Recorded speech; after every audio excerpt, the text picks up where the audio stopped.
Hello and welcome back. मैं हूं शाहजेब और आप देख रहे हैं गेम्स तक। जैसा कि आपको पता है पीएसएल सीज़न 9 का मेला सजने को है और इसमें कुछ ही दिन बाकी रह गए हैं। जैसे क्रिकेट फैंस को इसका इंतज़ार है, जो क्रिकेटर्स हैं उनको भी इस चीज़ का बेसब्री से इंतज़ार है, क्योंकि जो पीएसएल सीज़न 9 है ये थोड़ा सा डिफरेंट इसलिए है कि इसके फौरी बाद वर्ल्ड कप 2024 भी स्टार्ट होने को जा रहा है और इसी पीएसएल 9 की बेस पे कुछ प्लेयर्स की छुट्टी भी होगी और कुछ न्यू प्लेयर्स की एंट्री भी हो सकती है। तो इसलिए ये सारे प्लेयर्स के लिए बहुत ज़्यादा इंपॉर्टेंट होने वाला है पीएसएल सीज़न 9। तो इस हवाले से आज हम बात करने वाले हैं कि पीएसएल सीज़न 9 के अंदर मुझे कुछ प्लेयर्स के कम्बिनेशन को लेके कुछ इशू नज़र आ रहे थे कि उनकी जो प्लेस है वो गलत प्लेस पे खेल रहे हैं। तो क्या इस चीज़ का फ़ायदा होगा उन प्लेयर्स को या उस चीज़ का नुकसान होगा, तो इस चीज़ पे हम बात करने वाले हैं। और इसके साथ साथ एट द एंड हम ये भी देखेंगे कि पीएसएल सीज़न 9 की फेवरेट टीम कौन सी होने वाली है। पिछले 2 साल से जो लाहौर कलंदर है वो क्या तीसरा टाइटल भी जीत सकती है या कोई और टीम आके पीएसएल सीज़न 9 की ट्रॉफी उठाने वाली है।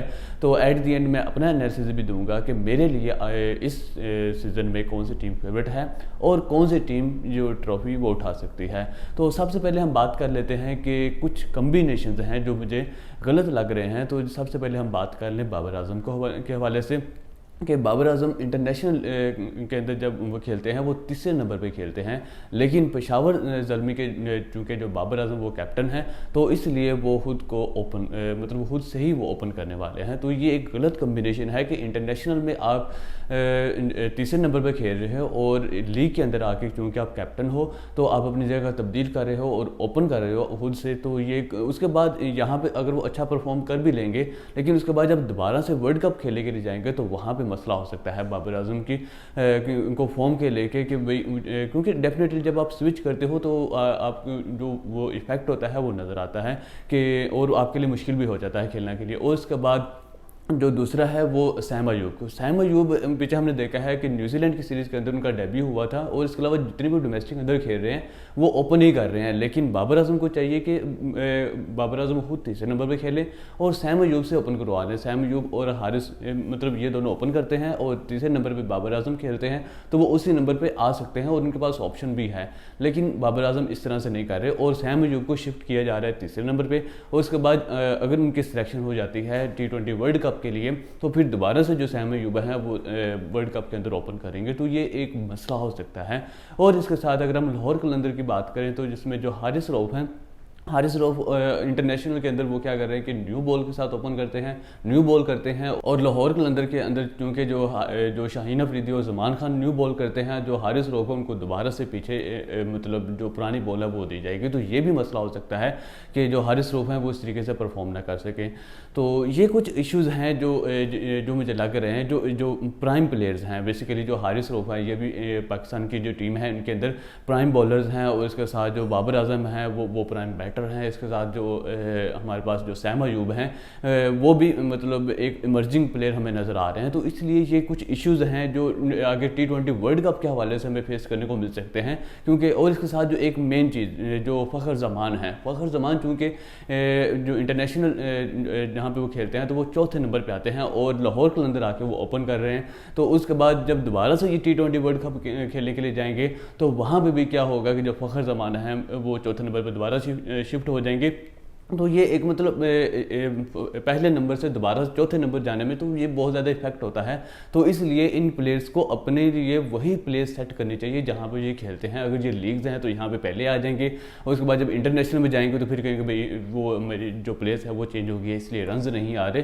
तो ये जो हमने वर्ल्ड कप 2023 के अंदर जो इश्यूज़ फेस किए हैं ये इनको नहीं करने चाहिए। वर्ल्ड कप 2024 के अंदर जो गलतियाँ हम पहले कर चुके हैं वो इनको नहीं करनी चाहिए। तो ये कुछ मिस्टेक्स हैं जो अभी मुझे नज़र आ रही हैं। लेकिन जो हमारी जो टीम मैनेजमेंट है, जो हमारे जो प्लेयर्स हैं, जो हमारे कैप्टन्स हैं, उनको क्या ये चीज़ें नज़र नहीं आ रही कि हम जानबूझ के ये गलतियां कर रहे हैं। और बाबर आजम खुद इतने अरसा हो गया वो तीसरे नंबर पे खेल रहे हैं और जानबूझ के वो दोबारा से पहले नंबर पे आ रहे हैं। तो ये चीज़ इनको देखनी चाहिए और इन पर वर्क करना चाहिए। तो एट द एंड हम ये देखते हैं कि इस दफ़ा सीज़न 9 के अंदर कौन सी जो टीम है वो टाइटल जीतने वाली है। तो सबसे पहले मैं बता देता हूँ जो मेरी फेवरेट टीम है वो है लाहौर कलंदर।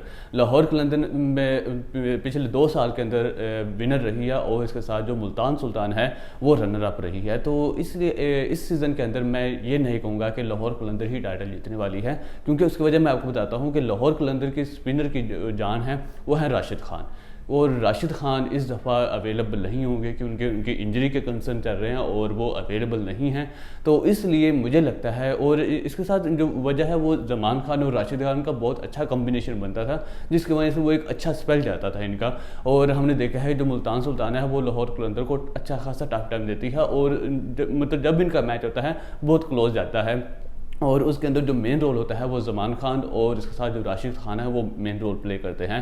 तो क्योंकि इनका एक अच्छा कॉम्बिनेशन बनता है, और अब राशिद खान नहीं है तो अब ये भी देख लेंगे कि जमान खान क्या कर पाते हैं, क्योंकि पीछे हमने देखा है कि जो शाहीन अफरीदी और नसीम शाह का एक अच्छा कॉम्बिनेशन बना हुआ था, और जब नसीम शाह नहीं थे तो जो शाहीन शाह अफरीदी हैं वो भी उस फॉर्म में हमें नज़र नहीं आए। तो इसलिए अब ये भी हो सकता है कि राशिद खान के ना होने की वजह से जो जमान खान हैं वो भी हमें फीके नज़र आ सकते हैं। तो इसलिए जो लाहौर कलंदर है वो मेरे लिए विनर की लिस्ट में फेवरेट नहीं होगी। वैसे मेरी फेवरेट है लेकिन विनर की लिस्ट में नहीं होगी। तो अगर लाहौर कलंदर नहीं तो फिर जो विनर की लिस्ट में कौन आ सकता है, तो मेरे पास 2 टीम्स हैं, मुल्तान सुल्तान और पेशावर ज़ल्मी। मुल्तान सुल्तान पिछले 2 साल की रनर अप टीम रह चुकी है, और इसके जो कैप्टन है वो मोहम्मद रिजवान, उसकी कैप्टनसी बहुत अच्छी होती है, बहुत काम रहते हैं। और इसकी जो सबसे जो स्ट्रॉन्ग जो इसका है पॉइंट वो यही है कि जो इंटरनेशनल प्लेयर्स हैं वो ज़्यादातर मोहम्मद रिजवान के साथ हैं, और वो उनको अच्छे से अंडरस्टैंड भी करते हैं और उनको अच्छे से यूटिलाइज भी कर सकते हैं। तो इसलिए मेरी जो फेवरेट जो विनर हो सकती है वो मुल्तान सुल्तान हो सकती है। और इसके साथ जो पेशावर ज़ल्मी की टीम है जिसके कैप्टन बाबर आजम है वो भी ऑन पेपर बहुत ज़्यादा स्ट्रॉन्ग है। तो इन दोनों के अंदर से एक टीम ऐसी है जो ये विनर हो सकती है PSL सीज़न 9 की। तो आप भी कमेंट सेक्शन में ज़रूर बताएं कि आपकी फेवरेट टीम कौन सी है, और आपको क्या लगता है कि कौन सी टीम